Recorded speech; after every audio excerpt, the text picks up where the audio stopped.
serious? What was your biggest "we need to leave now" moment? When I was about 16, I went to visit my grandmother at her place. The smell of natural gas was intense. Even though Nana didn't seem to notice it much, she was groggy, sort of half asleep, not her usual responsive self. So I made her get out of the house at once and opened the windows and doors. I called Dad and he reported it to the gas company, who sent inspectors right away. They shut off the gas valve in the street immediately and sent a repair crew to fix a leaking joint in the gas supply pipe. The inspector said that if I hadn't acted then and there, the probability was great that there would soon have been an explosion.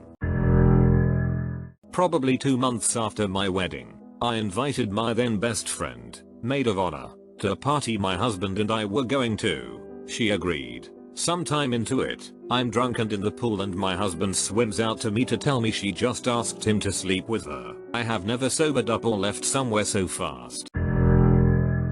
Met this cute girl at a party, spent the whole night dancing or flirting, offered to drive her home and she agreed. We were making out in the car in front of her house when another car pulls up with their headlights beaming at us. I ask if that's a neighbor and if we're blocking their driveway. She replies no, that's my husband. Husband's car door opens and I noped the hell out of there, dropped her straight back at the party and never saw her again. Her excuse was that they were separated and he shouldn't have a problem with it. I sure wasn't sticking around to find out. Woodstock 99. Felt the energy of the grossly overpacked crowd, the building rage, and looked my friends and said we need to go. They stayed. I left. Shortly after fire and riots started and my friends lost everything they had with them. Tents, clothes, food, everything. When you have 300k people shoulder to shoulder in 104-degree humidity and charge $4 for a bottle of water and have half as many bathrooms as needed, you're gonna have a bad time. Showed up to a party. Some people were outside fighting. My GF at the time and I decided to leave. Not long after that some guys that were a part of the first fight came back with more and the shooting occurred. So I was waiting at the train station to pick up a friend of mine. I was early so I decided to stand in the sun right outside of the station. A guy with a bicycle walked up to me asking in broken English if I knew how late the train would arrive. After I answered the question he stayed around and starting talking to me. Now I know that's not weird at all, but the things he asked and the way he acted and looked just gave me a creepy vibe. Eventually he asked if I would walk with him while he dropped his bicycle off. I didn't want to because the place to store bicycles at this station is very secluded and to be honest I didn't want to be alone with this guy. So I noped out and walked into the station. He started yelling at me, calling me names, but at that moment the train came in and it got very busy. So he left. A few months later I read this article in the local paper about a girl being assaulted at the station. They had put a drawing of a guy next to the article as he was not yet caught. It was the same guy. To this day I'm very happy I didn't go with him. The owner of Mexican restaurant threw 2 young farm workers at the bar out to the parking lot. They were drunk as monkeys and proceeded to try to fight, but mostly just leaned on each other, all in front of the picture window while the place is full of people. Then one runs to his trucks and burns rubber out of there. I said time to go honey. She says what? Those a-holes aren't done and I'm not going to be here when the shooting starts. We left. It did. Not long after. Late afternoon in the summer. I'm waiting in the bus station near my house. Most businesses are closed. Not a lot of cars in the street. Guy passes in front of me. He passes again 2 minutes later watching me suspiciously. Alarms start to go in my head screaming to me that I need to leave and get the F off here. But I ignore it since the bus will come in 10 minutes. Third time he passes he charges to me, pushing me to the wall. I freeze for some seconds then start punching and kicking him. I manage to get away and the rest is history. Yeah, trust your guts, guys.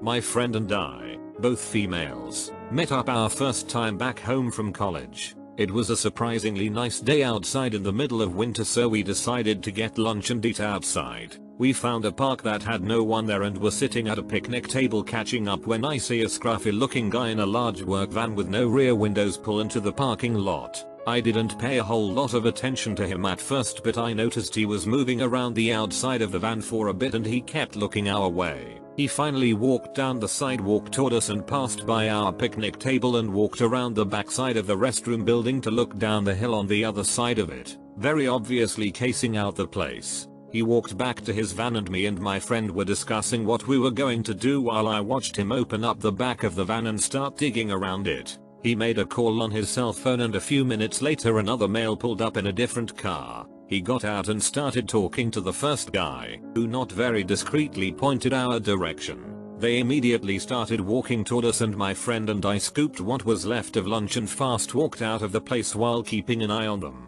One of the times in my life I could literally feel the hair on the back of my neck standing on end. It could have been nothing, but even now I feel pretty certain that they had something planned and I am glad we left.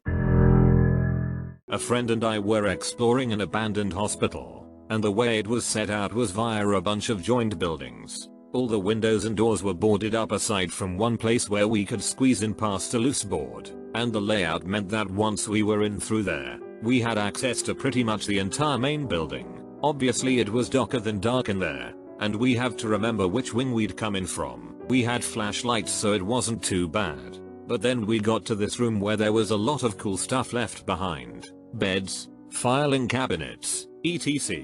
And we wanted to take pictures. So we turned the flashlights off so we could use the flash on the camera. We did this for 10 minutes or so, only seeing the room in the bright flash from the camera. Everything was cool, and then we both slowly became aware of noises. Usually an abandoned building is pretty quiet apart from water dripping and wind doing weird things. But we could hear floors creaking, doors creaking, the occasional scrape or crash of metal against floor.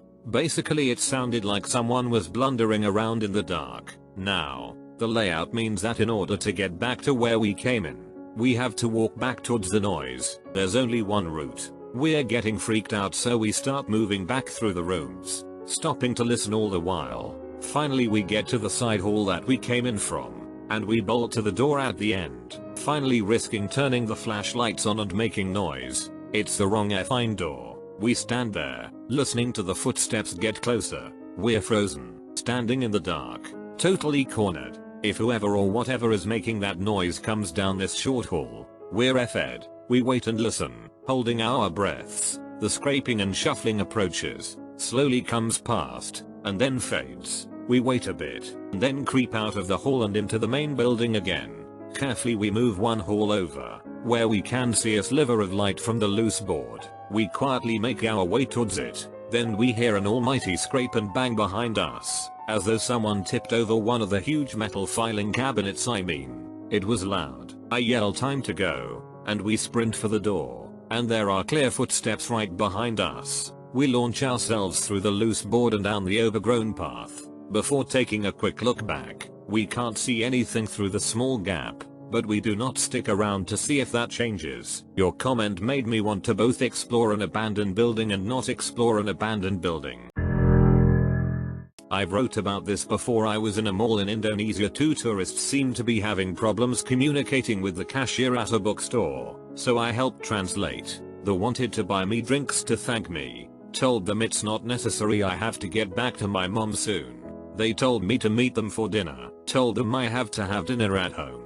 They told me to sneak out, meet them after dinner. At this point, a bookstore staff noticed something was wrong and went up to question them. My sister dashed off while they were distracted, continued wandering around the mall, realized they were following us. To see if we were just paranoid, we ducked into a lingerie store since we figured two men won't usually need to go lingerie shopping together.